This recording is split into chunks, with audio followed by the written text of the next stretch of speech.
ರಾಜ್ಯದಲ್ಲಿ ಎಸ್.ಎಂ. ಕೃಷ್ಣ ಅವರ ಬಳಿಕ ನಾವು ಕಾಣೋ ಒಬ್ಬರು ಸವ್ಯಸಾಚಿ ರಾಜಕಾರಣಿ, ಅತ್ತ ಸಂಘಟನೆಗೂ ಸೈ, ಇತ್ತ ಸರ್ಕಾರದಲ್ಲಿ ಟಾಸ್ಕ್ ಖಾತೆಗಳನ್ನು ನಿರ್ವಹಣೆ ಮಾಡೋದಕ್ಕೂ ಸೈ ಅನ್ನಿಸ್ಕೊಂಡಿರೋ ಏಕೈಕ ನಾಯಕ ಅಂದರೆ ಅದು ಡಾಕ್ಟರ್ ಜಿ ಪರಮೇಶ್ವರ್ ಅವರು ಮಾತ್ರ.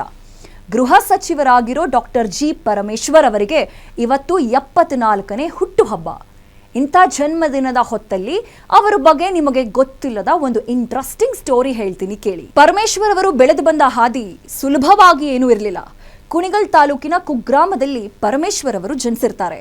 ಅವರ ಶಿಕ್ಷಣ ದಿನಗಳು ಎಷ್ಟು ಕಷ್ಟ ಇತ್ತು ಅಂದರೆ ಸುಮಾರು 6 ಕಿಲೋಮೀಟರ್ ನಡೆದು ಹೋಗ್ತಾ ಇದ್ರಂತೆ. ಒಂದು ಸಾರಿ ಕುಡಿಯೋ ನೀರು ಕೇಳಿದಾಗ ಗ್ಲಾಸ್ ಕೊಡದೆ ಬೊಗಸೆಯಲ್ಲಿ ನೀರು ಕೊಟ್ಟಿದ್ರಂತೆ. ಅಂತಹ ಕಷ್ಟದ ದಿನಗಳನ್ನು ಕೂಡ ಅವರು ಅನುಭವಿಸಿದ್ದಾರೆ. ಅವತ್ತು ಬೊಗಸೆಯಲ್ಲಿ ನೀರು ಕುಡಿದ ಕ್ಷಣನೇ ಡಿಸೈಡ್ ಮಾಡಿದ್ರಂತೆ, ನಾನು ಏನಾದರೂ ಒಂದು ಸಾಧನೆ ಮಾಡಲೇಬೇಕು ಅಂತ.